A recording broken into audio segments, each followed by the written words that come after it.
मेरा प्रिय भाइयों और बहनों, आज का दिन बाइबल स्टडी पार्ट 5 हिंदी में 5वां नंबर बाइबल स्टडी आज हम सीख लेंगे। पगला 4 पार्ट कंप्लीट हो गया। यीशु क्रिस्तीनी नाम से हम परमेश्वर को महिमा दे देंगे और पुराना 4 पार्ट आप देख लेना, पढ़ना, उसका सवाल के लिए आप जवाब लिख के भेजना। पूरा डिटेल्स डिस्क्रिप्शन बॉक्स का अंदर है। आज का दिन बाइबल स्टडी पार्ट 5वां नंबर हम देख लेंगे हिंदी भाषा में। आज का दिन टाइटल का नाम गलीसिया की स्थापना, चर्च एस्टैब्लिशमेंट। गलीसिया साधारण तौर पर लोगों की एक मंडली या जमायत है, जैसे एक विशेष उद्देश्य के लिए बुलाया गया है। चर्च ऑफ क्राइस्ट उन लोगों से मिलकर बनी हुई मंडली हो को प्रभु यीशु में विश्वास करते हैं तथा उसकी शिक्षाओं पर चलते हुए उसकी शिक्षा को मानते हैं। चर्च ऑफ क्राइस्ट उन लोगों से मिलकर बनी हुई मंडली है जो प्रभु यीशु में विश्वास करते हैं तथा उसकी शिक्षाओं पर चलते हुए उसकी इच्छा को मानते हैं। कई वर्षों पहले गलीसिया की स्थापना के विषय में भविष्यद्वक्ताओं द्वारा भविष्यवाणी गई थी और इन भविष्यद्वक्ता के नाम थे यशाया, योएल तथा दानियेल। उन्होंने यह बताया था कि इसकी स्थापना कहाँ होगी और कौन इसे स्थापित करेगा, कब इसकी स्थापना होगी तथा इसकी स्थापना का उद्देश्य क्या होगा।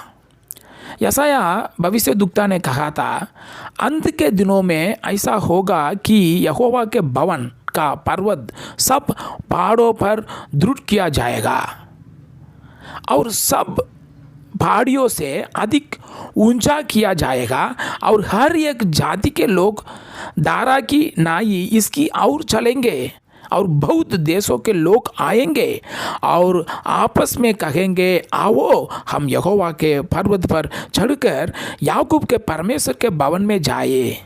तब वहाँ हमको अपने मार्ग सिखाएगा और हम उसके पथों पर चलेंगे, क्योंकि यहोवा की व्यवस्था सिय्योन से और उसका वचन यरूशलेम से निकलेगा। हम ये वचन यशाया पुस्तक में 2 अध्याय में 2 और 3 वचन में से हम ये पढ़ सकता हूँ। योएल ने लिखा था, उन बातों के बाद में सब प्राणियों पर अपना आत्मा उंडेलूंगा, तुम्हारे बेटियां भविष्यवाणी करेंगे और तुम्हारे पुरानियों स्वप्न देखेंगे, तुम्हारे पुरानिये सपना देखेंगे और तुम्हारे जवान दर्शन देखेंगे और तुम्हारे दास और दासियों पर भी मैं उन दिनों में अपना आत्मा उंडेलूंगा। हम ये योएल पुस्तक में 2 अध्याय में 28 और 29 वचन में हम ये देख सकता हूँ। फिर दानियेल ने यह बात कही थी, और उन राजाओं के दिनों में स्वर्ग का परमेश्वर एक ऐसा राज्य उदय करेगा जो अनंत काल तक न टूटेगा और न वह किसी दूसरी जाति के हाथ में किया जाएगा। दानियेल का पुस्तक में 2 अध्याय में 44 वचन। बहुत सी और भी भविष्यवाणियाँ है जो हम यहाँ देख सकते हैं, परंतु आप यीशु के समय के विषय में देखेंगे जब उसने कलीसिया के विषय में कुछ प्रतिज्ञाएं की थी।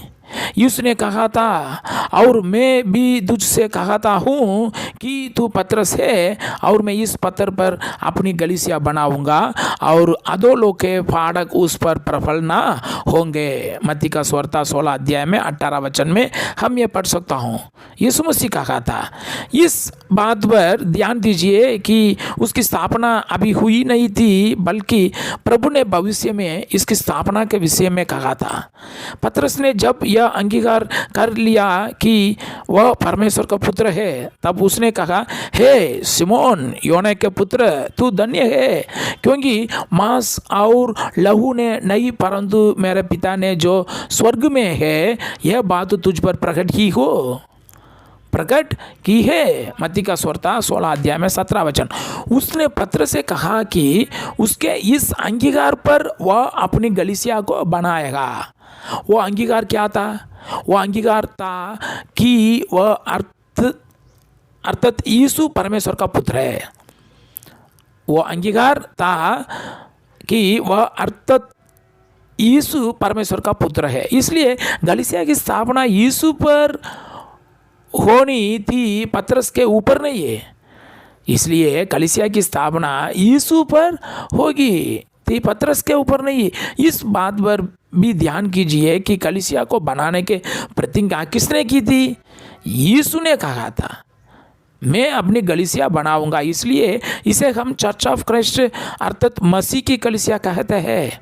यह कोई मनुष्य द्वारा बनाई गई कलीसिया नहीं है, ना इसका नाम किसी मनुष्य के नाम पर आधारित नहीं है, क्योंकि गलीसिया का संबंध यीशु से है, इसलिए यह उसका नाम अपने ऊपर रखती है।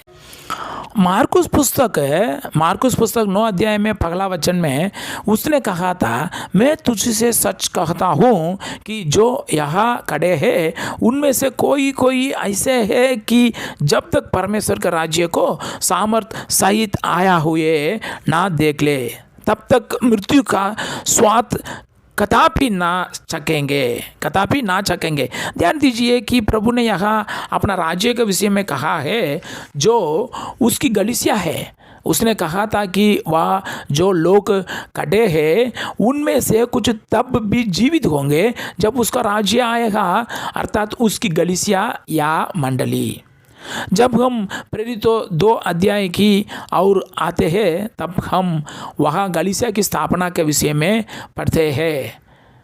पिन्तेकुस्त के दिन पवित्र आत्मा आया और प्रेरितों का बपतिस्मा पवित्र आत्मा द्वारा हुआ, और तब उनके पास यह सामर्थ आई कि वे अन्य भाषाओं में बोल सकता था, आश्चर्य कर सकते थे। यानी या मार्कुस 9 और पहला वचन वाली बात दी जो पूरी हुई थी। परंतु इस बात को हम इस प्रकार से कह सकते हैं कि पतरस ने अपने आप यह बात कही थी। यह वह बात है जो योएल भविष्यद्वक्ता के द्वारा कही गई थी। प्रेरितों पुस्तक 2 अध्याय में 16। तब वह योएल के विषय में बात करते हुए कहा था है कि किस प्रकार से पवित्र आत्मा उंडेला जाएगा और राज्य सामर्थ्य के साथ आएगा। एक ऐसा राज्य स्थापित होगा जो कभी समाप्त नहीं होगा। पौलुस ने इब्रानियों पुस्तक 12 अध्याय में 28 में कहा था कि यह एक ऐसा राज्य है जो हिलने का नहीं है। वो गलीसिया या राज्य अभी भी कायम है और सदा के लिए स्थिर रहेगा। तब हम देखते हैं कि दानिएल पुस्तक 2 अध्याय में 44 वाली भविष्यवाणी पूरी होती है। तब अंत में हम देखते हैं कि यशायाह पुस्तक 2 अध्याय में 2 और 3 वाली भविष्यवाणी पूरी होती है, अर्थात पिन्तेकुस्त के 3 गलीसिया की स्थापना होना।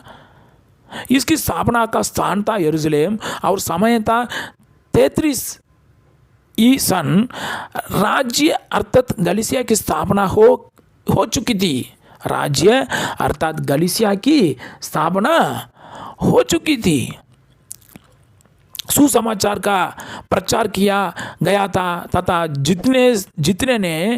जितनों ने सुसमाचार को मानकर बपतिस्मा लिया था वे प्रभु द्वारा इस गलीसिया या राज्य में मिलाए गए थे। प्रेरितों पुस्तक 2 अध्याय में 47। परंतु मत्ती 16 अध्याय में 18 में प्रभु ने क्या कहा था? मत्ती का सुवार्ता 16 अध्याय में 18 वचन में प्रभु ने क्या कहा था? उसने कहा था कि वह अपनी गलीसिया बनाएगा और उसने यह सब अपने प्रेरितों के द्वारा किया। आगे हम देखते हैं कि इस गलीसिया की नींव यीशु मसीह स्वयं है। पहला कुरिन्थियों का पुस्तक 3 अध्याय में 11। ये गलीसिया का नींव यीशु मसीह है। पगला कुरिन्थियों का पुस्तक 3 अध्याय में 11। यूहन्ना और पतरस ने गलीसिया को नहीं बनाया, परंतु यीशु ने बनाया है। तब बात यह है कि आज हमें किस कलीसिया का सदस्य होना चाहिए? आज हमें किस कलीसिया का सदस्य होना चाहिए? यीशु की गलीसिया का? मनुष्य का द्वारा बनी गई गलीसिया है, यीशु के अधिकार से नहीं बनी है। यूहन्ना और पतरस ने गलीसिया को नहीं बनाया, परंतु यीशु ने बनाया है। तब बात यह है कि आज हमें किस कलीसिया का सदस्य होना चाहिए? यीशु की गलीसिया का मनुष्य द्वारा बनाई गई गलीसिया ये यीशु के अधिकार से नहीं बनी है। आज संसार में बहुत सारी गलीसियाएं विद्यमान है जिन्हें मनुष्य ने बनाया है, उनके अपने अपने नियम है, लेकिन यीशु की अपनी एक सच्ची गलीसिया है और वह इसका हेड या सिर है। कुलुस्सियों का पुस्तक 1 अध्याय में 18 वचन में हम ये देख सकता हूँ, यीशु मसीह सच्ची गलीसिया के हेड है। पोप या कोई धार्मिक अगुवाई इसका हेड नहीं है, केवल यीशु इसका उद्धार करता है। इफिसियों पुस्तक 5 अध्याय में 23 वचन इसकी नींव है। यीशु मसीह ये सच्ची गलीसिया का नींव है। यीशु मसीह पगला कुरिन्थियों का पुस्तक 3 अध्याय में 11 यह प्रभु का नाम अपने ऊपर रखती है। रोमियो का पुस्तक 16 अध्याय में 16 वचन। और एक दिन वह अपनी गलीसिया के लिए वापस आ रहा है। इफिसियों पुस्तक 5 अध्याय में 27 वचन। तब आज क्यों हम ऐसी गलीसिया के सदस्य हैं जो मनुष्य शिक्षाओं पर आधारित है, जबकि हमारे पास बंचू अवसर है क्या? हम यीशु की गलीसिया के सदस्य बन सकते हैं। हम यीशु की गलीसिया के सदस्य बन सकते हैं। अब कोई किस प्रकार से यह जान सकता है कि मनुष्य द्वारा बनाई गई गलीसियाओं तथा यीशु द्वारा बनाई गई गलीसिया में गया भिन्नता है? यह बहुत ही सरल है। यदि किसी कलीसिया की शुरुआत यरूशलेम में नहीं हुई थी तो यह प्रभु की नहीं है। यदि किसी गलीसिया की शुरुआत यरूशलेम में नहीं हुई थी तो यह प्रभु की नहीं है। यदि इसकी स्थापना 33 क्रिस्त यीशु ने जन्म के बाद में 33 ईसन में नहीं हुई थी तो यह प्रभु की नहीं है। यदि यह नए नियम का अपना पूर्ण रूप से अधिकार नहीं मानती तब यह यीशु के पीछे नहीं चल रही है। पौलुस ने कहा था कि एक ही गलीसिया तथा एक ही देह है। इफिसियों का पुस्तक में 4वां अध्याय 4वां वचन। मेरा भाई और बहनों, यीशु मसीह के नाम से हम आपको सलाम बोलता हूँ। हम प्रार्थना भी करके साथ में ये बाइबल पार्ट एक हम पढ़ेंगे। 4 हो गया, अभी 5 है। अभी ये पार्ट बाइबल स्टडी पार्ट 5 है, इन हिंदी लैंग्वेज है। आज का दिन हम यही देख लिया, गलीसिया कौन स्थापन किया, गलीसिया के बारे में कौन भविष्यवाणी लोग है, भविष्य दुखता लोग क्या क्या बताया, कौन कौन बताया, और ये गलीसिया किधर स्थापित हुआ, कैसे स्थापित हुआ, कितना साल में स्थापित हुआ, पूरा भी हम देख लिया। आज का दिन बहुत सारा मंडली है, बहुत सारा गलीसिया है। आज का दिन दुनिया पूरा भी सब करोड़ आदमी लोग हैं और बहुत सारा हजार नया मंडली शुरू होता है, उसमें अंग है। लेकिन हम यही सोचना पड़ेगा, सच में इतनी सारा मंडली में सच में एक मंडली सच्ची मंडली होना चाहिए। यीशु मसीह बनाया, यीशु मसीह का नाम से, यीशु मसीह का पूर्ण इच्छा का, परमेश्वर का पूर्ण इच्छा के अनुसार यीशु मसीह बनाया एक मंडली होना चाहिए। वो किधर है हम ढूंढना पड़ेगा। बाइबल वचन का अनुसार हम देख लेंगे। अभी ये बाइबल स्टडी का मतलब यही है, हम धीरे धीरे स्टेप बाय स्टेप हम एक लेसन हम पढ़ रहा हूँ, हमको अच्छी तरफ परमेश्वर ध्यान बुद्धि दे देगा सच्ची मंडली में हम अंग होने के लिए। बहुत धन्यवाद आपको। ये परमेश्वर का शुद्ध कृपा है, हम उपयोग करेंगे आने वाला समय में। और 25 लेसन बाकी है, हम धीरे धीरे हम पढ़ेंगे और आपका सगा भाई बहने और मंडली में कौन कौन है उन लोग भी ये बता देना, ये लिंक भेजना। और इसमें सवाल है जवाब लिखे हमको ईमेल में, नहीं तो व्हाट्सएप में हमको भेज सकता हूँ। डिस्क्रिप्शन बॉक्स में पूरा भी हम लिख के भेज रहा हूँ। Thank you very much. Praise to God in Jesus Christ name, आमीन। शुक्रिया।